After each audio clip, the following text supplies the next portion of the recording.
days. It's Oh, no way. starting to annoy me. That's the life of living on the road, though. You got to deal with it, man. It's Battle through these things. Well, let's start with that. This is the first time you've gotten sick on tour? Oh, no. Like where it's hit you? No, I've had this. I wouldn't even call myself sick. I've just got a sore throat. Yeah, but the voice is your instrument. Yeah, I mean, I've had full-on flu and stuff. I think rarely cancel a gig if I'm ill. I have to be like dying to cancel a show. Pretty much. Especially when you have 2,000 people coming up to see you every night. Yeah, exactly. Crazy, man. Especially in somewhere that we've rarely ever been, and it's amazing to have so many people come to the show here. We played Montreal last night as well, and it was like over 2,000 people there, and it's just bizarre. Did you get a chance to go out at all in Montreal, or was it just in and out on the tour? No, because I've just been feeling a bit rough. I stayed in all day. Next time. Next time. It's one of those cities you gotta. Definitely so beautiful. like to have a look around. So I mean, same with Toronto. I've been around Toronto a couple of times before. I do like it here. It's nice. So I want to write this piece. It's a very mainstream audience, MSN, Microsoft. Yeah. So a lot of my audience isn't gonna know who you are. So I feel bad asking you a lot of the questions you've probably gotten a lot over the years. But I kind of want to write a piece on you and how it all got started, because it seems like I have a lot of friends in bands that do the similar kind of like a roots folky thing that are having trouble getting to that next level. So I kind of want to know about the business side a little more, about how that happened for you. But let's start with Joni and Bob and your parents turning you on to music. So when did it all start? Probably it started when my mum gave me a guitar when I was about 6, I think. I saw a photo when I was about 6. But before, I mean, I just always played guitar and always wrote songs. And it was folk music that was around the house? Yeah, or is that what you gravitated to? Mostly. I think there was kind of just a real mix of music. There was a lot of records from the 60s and 70s and stuff, like people like Richie Havens and the sort of Joni Mitchells and stuff of the world. But then there was a lot of different stuff as well, like a lot of Pink Floyd and Waterboys and all sorts of music. I think we're just bombarded by it. But yeah, I guess it was mostly guitar-based music. And you gravitated to guitar, why? Is that you wanted it, and you told your parents that, or they bought you one randomly one day? I don't even remember, to be honest. I've just always had a guitar. I started on the acoustic. I started on a little nylon string, and then I remember eventually I'd been playing guitar for a little bit, and Mum was like, "You should go and have guitar lessons," and it killed it for me. It killed the joy straight away. So I quit playing the guitar when I was little at some point. I think I was an early teenager. That makes sense. No one wants to put the effort in when you're that age. So I picked up the electric when I got back into it. I think, just an angsty teenager that wanted to smoke pot and play electric guitar. But my parents listened to like everyone from like Mark Knopfler to what's his name, Gary Moore and people like that and Eric Clapton, like that. There's a lot of that in the house, and Bruce Springsteen as well. So it was kind of all these kind of male guitar heroes. And this is all your parents' influence. This isn't coming from friends yet. So when did the friends come in, and your circle of friends start finding new music, and what would that have been? Fairly early on. We all used to jam together. Maybe sort of like 15, 16, where a friend of mine showed me drop tunings and stuff. Maybe 16, I'd say, 17. I just started playing around with drop tunings a lot and really enjoyed it, because before that I'd been playing a lot of almost at that time I was listening to a lot of people like Ray LaMontagne and Damien Rice and songwriters strictly, and then we just started jamming a lot of blues stuff, and like I was playing an open E quite a lot, and it was just fun. Like we played a lot of cool music, and he started pushing some different. A friend of mine called Roddy Bowe just started pushing some new music at me, and I think we hung around with some older lads when we were younger as well, and they used to push a lot of reggae and stuff on us, and hip hop and things. Okay, so this is 17, 18. Yeah. When does the gigging start? Gigging started when I was probably about 20, 21. So you got into it a little later, eh? How come? Yeah. How come it took you? You weren't comfortable. You weren't ready. It just never seemed to be Never thought. I mean, I played my first open mic when I was like 16. I think I went to the pub when I was 16 and played in the pub, and it was a buzz. I really enjoyed it. But then I don't know. Like I had different stuff to do. I was like doing other stuff. It wasn't. I didn't want to gig. I didn't want to become a musician or anything at the time. So when does that happen? Was that like, was there a moment, or did it just kind of gradually happen? It's kind of gradually happened. I knew I would love to do it, but I didn't kind of forge ahead at it early on. Kind of maybe 19 I might have started playing. It was when I got back from travelling, and I started playing open mics at university when I was about 19. So I think it was then I started. I was doing a degree, and I just had a lot of free time, so I'd go down, I'd play open mics, and it's kind of a nice way just to hang out with other people who played music. Yeah. And, it was cool. If I had nothing to do, it meant I'd just go around the open mic and play a few songs and see what other people were doing, and just get pissed, really. Are any of those songs that ended up on the record, or are those like beginning songs that? None of them, I think. I think the couple of years that ensued, there was definitely one or two. There's a few songs on that album that came from university, like Keep Your Head Up and The Wolves being two of them. Two upbeat ones. Yeah. The more upbeat songs. That's interesting. So you started writing the upbeat stuff, and then maybe slower stuff started creeping in as you became a writer. Yeah, I think maybe there was a couple of the quiet ones when I was there as well. I had a funny time at uni. It started really well, and I surfed a lot, and I played music, and had a lot of fun. And Surf then, in England? Yeah. Oh, we get good waves, and did not know that. yeah. And I lived down in Cornwall, and then I had a long-term girlfriend, and that kind of ended. And I had a funny sort of mid-period at uni where I wasn't really feeling it, and we had a winter that just rained the whole winter. And that's when a lot of these songs came out? That's when you started really delving into writing? Yeah, a few of them, yeah.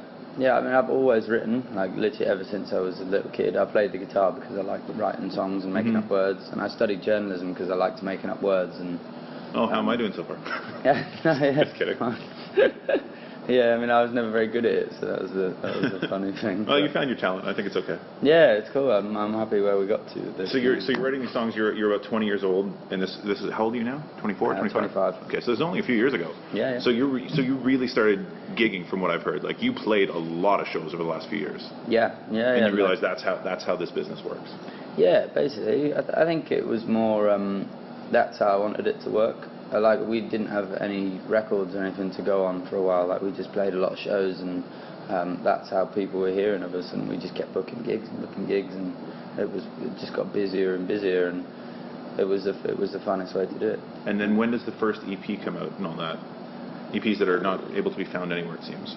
When I was, might have been when I was 21, maybe. And what did that EP do for you? Did it get you signed? Did it get you an agent, a manager, anything like that? No, they were all hand-drawn. I used to draw the covers. And my manager was actually my best friend at university. He still is my manager. He came to an open mic once, and there was about 4 people in there, and he's like, he's a Geordie from up north. He's like, "Oh, well, man, you need a fucking manager." I was like, "Oh, okay, cool." And it just seemed daft at the time. But yeah, we've kind of that's carried on. But that EP, it was that hand drawn, and it was just so people had music, and we kept playing just little local shows and stuff. And then I started going to London, and I'd draw them at the gig. I'd sit there while other people were playing and draw my little EPs and then play and then give them out afterwards. So that was maybe I was 20, 21. Yeah, 21. When does the label kick in? When does that happen? Not until last year or something. So the record, but the record that's out now was finished and the label came on board, or they helped you put it together? Pretty much. We were sort of halfway through the recording process. We signed to a little French independent label actually first, which is quite cool, and that sort of gave us the money to be able to just sit down and focus on it for a while. Not a big advance, but just a little advance with some, and especially the first instalment of that was just a little bit of money that we could start recording and think about it. And they were quite happy just to let us do what we do. And in hindsight, we pretty immature at it all, and it was just like, fuck, right, how are we going to do this? And me and Chris, like, we've known each other for a few years now, decided that Chris is in the band? Yeah, the drummer, that we could sort of record an album and do it. And yeah, so we were like halfway through the recording process when the label got on board. How does that happen? How does the label get on board? I don't know. Are you knocking down doors, or they? No, I think we were very conscious not to chase people in the industry, because the last thing you want in the music world is people who are on your team that don't give a fuck about you, or people who you work with that really don't get it. So we kind of carried on doing our own thing, and played a few gigs in London, like sold out a few little shows, and things were still just building and steady and steady. We had a booking agent, and the label just we got a few offers from record labels, and a lot of it didn't feel right, so we kind of said no and carried on. And then Ireland got in touch, and that kind of, it just seemed right. So they've been really good as well. They just give us a lot of freedom to record what we want. There's a few little hassles with things sometimes, but really on the whole, I mean, they're part of Universal, so it's a major label, and they're pretty chilled about it. I mean, especially now, obviously, we're selling records. Like, it's working for everybody. Yeah, we've just done an EP, and they just didn't even say anything about it. Yeah, like, I do want to bring up the EP, because the trailer, well, actually, let's get to it, because that's moving ahead a little bit, because I saw you at South by at Babel Music. Was there some party you played like that? Babel? Rings a bell, some shit like that. Anyway, it doesn't matter. But I think I'd heard the Wolves about a month before on some indie playlist that you could find online. Yeah. But it seems like ever since then, it has just been going crazy. Yeah. Like, you were here at the Mod Club, which is a tiny little place, a couple months ago, and now this is happening. Yeah. So how does a band get from that level to this level? Do you even know? No. Does it just happen? Yeah, I think there's a bunch of stuff you can do yourself. Like, you can tour real hard, and you can like, we spent a long time on that record, and I was proud of that record. I am proud of that record. So it's kind of I think we spent a long time making sure it was right and making sure it was vibey. So that definitely helps. But I think that the only time luck ever comes into the music industry is whether people like your music or not, and it's not something you can sort of choose, or you can dictate. It's like people either come to your shows or they won't. People either like the music and they don't. So it's, I think we've been really fortunate. People like the music. Like, a lot of people are like, oh, you got really lucky this happened, and you got really lucky that happened, and I was like, well, not really. I kind of fucking played shitloads of gigs, got up at 5 o'clock in the morning so I could be in that place. And kind of rinsed myself, and I don't know, the luck comes in when people actually like your music and they come to the shows. Has it, what was I going to say? Have you gotten used to this life? I mean, this has been a life of, what, a year now of really just non-stop world touring? Yeah, probably a year of world touring, and then like a couple of years of solid European, UK touring. Definitely got used to it. The lifestyle? This is what you wanted? This is what you thought it was going to be? It's not what I thought it was going to be. It's different. What did you think? How is it different? More partying, more Motley Crue backstage kind of stuff? Kind of less. I'd say less. Because you realise that, like, every day, like, you can drink every day, but it fucks you. And especially, like, especially if you're singing and stuff. Like, I thought it would be. It's a lot less glamorous. There's loads of bits that are less glamorous, but that's kind of cool. If it was glamorous all the time, it'd be shit. And that's a good quote. Yeah. I don't know. Everything's always different to what you think it's going to be. Sure. I think I had a naive view of the whole music industry, full stop. I thought, and how in the process of it, I thought you played a few open mics, the record label came down, and you got signed, and that was it. And it's the '60s. Yeah, exactly. And you got fucking screwed as well. Yeah. But, no, it's been a hell of a trip. It's been a funny couple of years. It's been so exciting, and it's. I mean, we've been really fortunate that it's always been going up and up. I mean, one day there'll be a dip, and that'll be an interesting headspace to be in. Yeah.